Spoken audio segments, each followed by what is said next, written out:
Welcome students, Bismillahirrahmanirrahim. How are you all? Our today's topic is A Farewell to Arms as an autobiographical novel. Autobiographical किसे कहते हैं कि जिसको जिस writer ने लिखा हो ना उसकी अपनी लाइफ के ग्लिम्स जो है उसमें पाए जाए, मतलब उसने ऐसा कोई करैक्टर रखा हो जिसके ज़रिए वो अपनी लाइफ का बताना चाह रहा हो। तो ये जो नावल है ना ऑटोबायोग्राफिकल नावल है, क्योंकि इसमें अर्नेस्ट हेमिंग्वे की अपनी लाइफ हमें नज़र आती है हेनरी के करैक्टर में।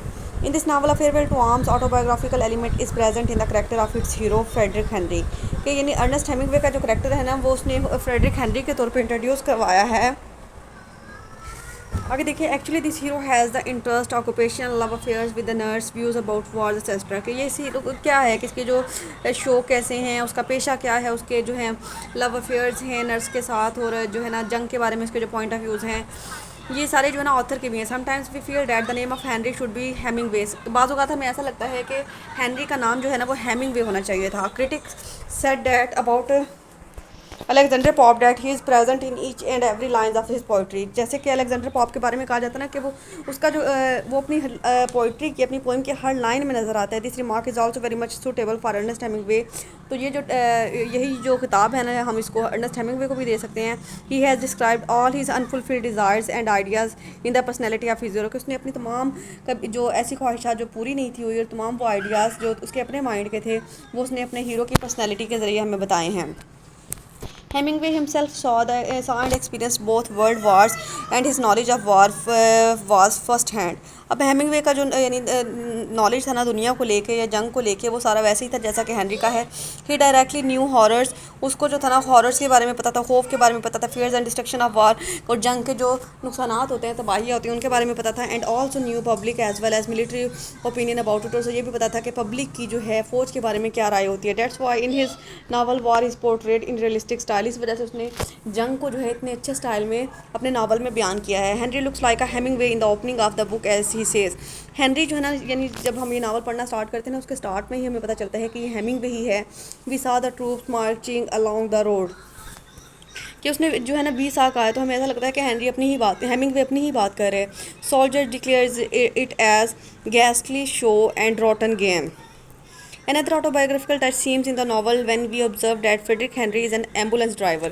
इसके अलावा हमें जो है ये इसलिए ऑटोबायोग्राफिकल लगता है क्योंकि फ्रेडरिक हेनरी जो होता है ना वो एक एम्बुलेंस ड्राइवर होता है इन द इटालियन आर्मी में, and is participating in war और जंग में भी हिस्सा ले रहा होता है। Hemingway himself participated in war as an ambulance driver in the first world war. कि जब पहली दुनियावी जंग हुई थी ना, फर्स्ट वर्ल्ड वॉर हुई थी, तो उसमें हेमिंगवे ने भी एम्बुलेंस ड्राइवर के तौर पर जंग में हिस्सा लिया था।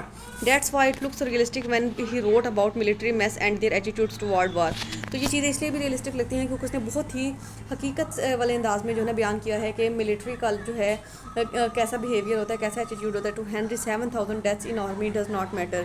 हेनरी के लिए वो आर्मी में जो है 7,000 मौतें हो जाना कोई बड़ी बात नहीं थी। He says and with the children came the cholera but it was checked and in the end only 7,000 died of in the army. कि वो कहते हैं कि यानी सिर्फ क्या था कि उसमें उस बारिश की वजह से हैज़ा फैला था और उसकी वजह से अगर मुआयना किया गया तो उसमें सिर्फ और सिर्फ 7,000 लोग मरे थे। क्या 7,000 लोग कम होते हैं मरने के लिए? जान तो एक ही जाए तो बहुत बड़ा नुकसान होता है, तो वो 7,000 मौतें हुई थी। Hemingway on his 10th day of duty in Italy, जब उसका 10वां दिन होता है ना इटली में ड्यूटी पे, as he was handing a chocolate bar to a soldier. तो वो क्या करता है कि एक सिपाही को जो है ना चॉकलेट बार देता है। A large mortar shell blast near by a Hemingway monks almost buried in it. अब क्या है कि यानी उस जहाँ पे वो बम ब्लास्ट होता है वहीं पे जो था ना वो मदफन है। His body was filled below and the waist with over 25 pieces of. अब क्या है उसका जिस्म जो था ना वो वो पीसी टुकड़ों में जो था वो बढ़ गया था। उसकी कमर जो थी ना 250 पीसेस है बट आफ्टर रीगेनिंग कॉन्शियस। लेकिन जैसे ही वो होश में आया था ना, मतलब इतना ज़्यादा वो ज़ख्मी हो चुका था कि लेकिन जब वो होश में आया था रेस्क्यूड अ बैडली वाउंडेड इटालियन सोल्जर। तो उसको जो था ना एक बहुत बुरी तरह ज़ख्मी हालत में एक इटालियन सोल्जर ने उसको बचाया था। And was turning to help other than when he was hit again.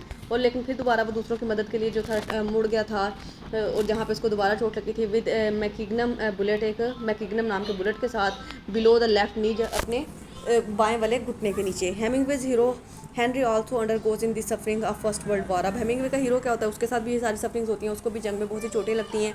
One Henry with other ambulance driver was eating food, जब हेनरी जो था अपने दूसरे एम्बुलेंस ड्राइवर के साथ खाना खा रहा था, a heavy shell burst quite close to him, एक बहुत ही जो था ना ज़ोरदार धमाका हुआ था उसके बहुत करीब, and he received serious injuries on his knee, और उसके भी घुटने पे ऐसे ही चोटें लगी थी जो कि अर्नेस्ट हेमिंगवे के लगी थी। But in that serious condition he helped a soldier and rescued him, लेकिन उस सीरियस हालत में भी उसने अपने सिपाहियों की मदद की थी उनको बचाने में। Here one thing is also significant that only this event, injury and bomb blast is not autobiographical। अब यहाँ पे एक और चीज़ अहम है कि सिर्फ ये बम ब्लास्ट, ये ज़ख्मी, ये चीज़ें यही ऑटोबायोग्राफिकल नहीं है। For Hemingway is expressing his personal views about war, यानी हेमिंगवे जो है अपने उस करेक्टर के ज़रिए अपने जो उसके पॉइंट ऑफ व्यू है ना जंग के बारे में वो बताना चाह रहा है। So action as well as conversation has a deep reflection of the author's personal life and ideas, लेकिन इसके अलावा उस करेक्टर के उसके की बातचीत, उसका उठना बैठना, उसका स्टाइल, उसके आइडियाज़ जो है ना वो भी अर्नेस्ट हेमिंगवे जैसे हैं। Passini says about war is not won by victory, कि जंग जो है ना वो फतह के ज़रिए नहीं जीती जाती। And here again Hemingway's personal view is reflecting there is nothing worse than war, के जंग से बदतरीन चीज़ कोई नहीं है। Hemingway spend several weeks in hospital, Hemingway जो है वो उसने क्या किया था अपनी ज़िंदगी में, उसके जो थे ना काफ़ी हफ्ते जो थे अस्पताल में गुजरे थे। And there he fell in love with a nurse, और वहाँ पे उसको भी एक नर्स से मोहब्बत हो गई थी, लाइक हिज हीरो, जैसा कि हेनरी को कैथरीन से हुई थी। But this love was not fully responded by the nurse, लेकिन उसकी जो मोहब्बत में जो था उसकी नर्स ने ना उसको रिस्पॉन्ड नहीं था किया। He received a letter of that nurse in which she informed him that she was not coming to America and she had married an Italian major. तो यानी उसने एक खत लिख के उसको बता दिया था हेमिंगवे को कि वो दोबारा अमेरिका नहीं आ रही, उसने एक इटालियन मेजर से शादी कर ली है। In a farewell to arms Henry in the wounded position told Catherine that he was crazy in love with her, ले तो ये बहुत ज़ख्मी हालत में, लेकिन हेनरी ने उसको बताया था कि वो उससे मोहब्बत हो गई है, उसकी मोहब्बत में वो पागल हो गया। And Catherine was engage with a boy who was killed in war, और कैथरीन उन दिनों कैथरीन की जो थी ना जिस लड़के से मंगनी हुई थी उसकी मौत हो चुकी थी। She first time in the very beginning of the novel reacted in a very strange manner when Henry try to kiss her, लेकिन पहली दफ़ा उसने जो था एक अजीबो गरीब सा ना रिस्पॉन्स किया था कि जब उसने उसको किस करने की कोशिश की तो उसने उसके मुंह पर थप्पड़ मार दिया था। In the hospital to first he was not really in love with Catherine, start में भी उसको इतनी ज़्यादा कैथरीन से मोहब्बत नहीं थी। Said God now I had not wanted to fall in love, वो कहता खुदा जानता है कि मुझे किसी से मोहब्बत नहीं हो सकती। With her I had not wanted to fall in love with anyone, कि मैं किसी से मोहब्बत करना ही नहीं चाहता। But gradually Henry too had developed a genuine and deep feeling for Catherine, लेकिन आहिस्ता आहिस्ता उसकी मोहब्बत जो है वो बढ़ती जाती है कैथरीन के साथ। His love is no longer casual और इनडिफरेंट, उसकी मोहब्बत जो है वो दूसरों से कोई मुख्तलिफ नहीं होती, एक आम मोहब्बत होती है। Hemingway has projected his own beloved in the form of his heroine, कि हेमिंगवे ने अपनी जो महबूबा थी ना उसकी शक्ल में जो है ना वो अपनी उसको रखा है कैथरीन को। She has same qualities of some qualities of his beloved and many other those qualities that he wanted to have in her, उसने कुछ क्वालिटीज़ जो है ना कैथरीन में वो रखी हैं जो कि उसके अपनी महबूबा की थी, और कुछ वो रखी हैं जो वो उसमें चाहता था लेकिन हासिल नहीं कर सका था। So here again in the form of Catherine Hemingway himself और his desire and his beloved is present, तो कैथरीन की फॉर्म में भी उसने जो है ना अपनी ख्वाहिशात को ही बयान किया है। He says in Henrys form that it was lovely in the night and if we could only touch each other we were happy, कि यानी इस रात में जो है ना अगर हम एक दूसरे को छू सकते तो कितने खुश होते। besides all the big times we had many small ways of making love, कि इसके अलावा भी तो मोहब्बत करने के और बहुत से तरीके होते हैं ना। Catherine adores Henry and she forgets herself in Henry's love, कि कैथरीन जो है ना बेपनाह मोहब्बत करती है हेनरी से और अपनी ज़ात को भूल जाती है उसकी मोहब्बत में। she says there is not any me, कि मैं अब खुद नहीं रही, I am you, मैं तुम बन चुकी हूँ। don't make up a separate me, मुझसे कभी अलहदा मत होना। Hemingway describes his own views about love in Catherine's words, Hemingway जो है ना अपने पॉइंट ऑफ व्यूज़ बताता है कैथरीन के अल्फाज में। You are my religion, you are all I have got. Hemingway in his personal life was very fond of adventure, Hemingway को अपनी ज़िंदगी में उतना सफ़र का बहुत ज़्यादा शौक था। He was very much interested in bull fighting, fishing, baseball and other adventures like horse riding, ये सारे उसके जो थे ना हॉबीज़ थी। In all of his novels his heroes are interested in the same games too, तो अब उसके जितने भी नॉवल्स होते हैं ना उसमें वो उसके जो हीरोज़ होते हैं ना वो इन्हीं एक्टिविटीज़ में इंडल्ग होते हैं। In farewell to arms Henry is also very fond of adventures, तो फेयरवेल टू आर्म में हेनरी को भी एडवेंचर्स का बहुत शौक होता है। When Berman suggested that Henry should accompany him on fishing trip,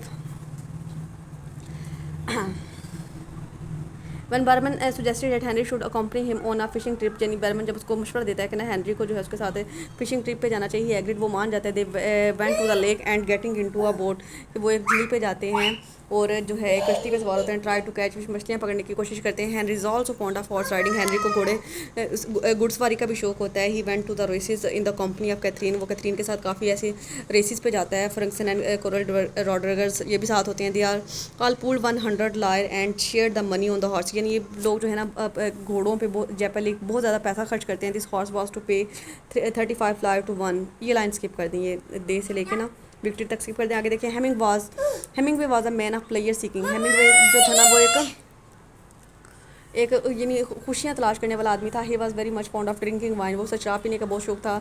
so are his all heroes, जो कि उसके यानी बहुत से करेक्टर्स होते हैं, क्योंकि वो हेनरी भी स्टार्ट में शराब नोशी करता होता है ना। In farewell to arm Henry is a great drinker, तो फेयरवेल टू आर्म में हेनरी जो है वो भी एक बहुत बड़ा शराब नोश होता है। And he continues this habit even in the hospital when he was seriously injured, और वो जब तक कोई शराब नोशी नहीं छोड़ता जब तक वो हॉस्पिटल में होता है, उसको यरकान भी हो जाता है। Hemingway himself was has an adventurous life, Hemingway की जो ज़िंदगी थी वो भी एडवेंचरस थी। ही spent much of his time in early days in roaming about in the wood and spend time on the bank of lake for fishing.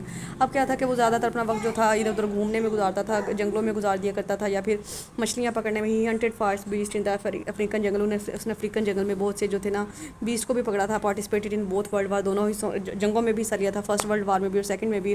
Took part in bull fighting and fishing, bull fighting और जो है ना fishing में भी participate करता था। So his heroes have all the qualities that he himself had, के उसके हीरोज़ में तो वो तमाम क्वालिटीज़ पाई जाती हैं जो कि उसमें खुद में थी, एडवेंचर की, थ्रिल की, फाइट की। All of his works have touch of his own life, तमाम जो उसके वर्क है ना वो उसकी अपनी ज़िंदगी का हिस्सा है, थिंकिंग का और एटीट्यूड का। हिमसेल्फ वाज अ कर्जियस मैन, वो खुद एक बहुत हौसले वाला आदमी था। Who never lost faith and sense, जो कभी अपना ईमान या अपनी जो थी ना होश को नहीं थकोता। So his god hero his too is a man of courage and ceaseless struggle, तो उसके जो हीरो है ना उनमें भी ये क्वालिटीज़ पाई जाती हैं। But one thing is very confusing in this respect and it shows that his works are partially autobiographical not fully. लेकिन एक चीज़ जो है आपने याद रखनी है कि उसके जो नॉवल्स होते हैं ना कम्प्लीटली ऑटोबायोग्राफिकल नहीं होते, पार्शली होते हैं, मतलब आप 50% कह लें।